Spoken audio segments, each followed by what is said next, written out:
高文哲互人收押到今是已经满1年，民众党早起招支持者做回甲声援。黄国昌阁提出4大诉求，呼吁司法就要改革。因那高文哲的老母甲看守嘛，拢有到现场去参加活动。警方现场公布违反集会游行法，带头的民众党主席黄国昌随向警方抗议，这个是安怎因袂当行人行道。废除七二法，赖清德执政。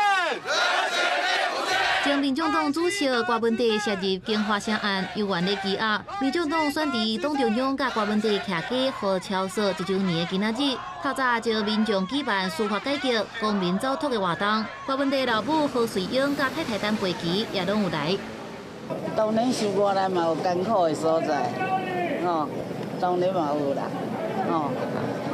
不过我嘛袂使黑白讲话的。搜索完之后，连现在把我先生羁押了1年，连金华城到底违了哪一条法条，到现在都还在厘清法条当中。我们今天来司法改革的总督，我想是要唤醒台湾人对我们过去的司法的争议。民众党举办走脱，声援防羁押的郭文哲，黄国昌发表行动宣言，来提出4大司法改革的诉求，包含强化侦查唔公开，防止滥散用权力甲人羁押，提升检察体系独立性等等。不过活动也常常发生状况，黄国昌伫述的时，现场出现一位民众穿蓝色的衫举牌抗议，支持者也甲伊赶走。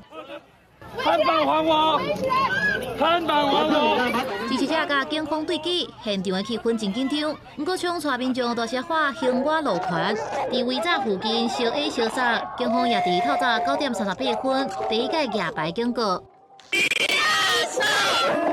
据民众党预告召开记者会这个死笔录，台北地检署也发出声明回应，讲这个记者会是严重错误引导代志，也提出3点回归，强调台北地方法院勘验录音录影档案了后，拢是无共的意见。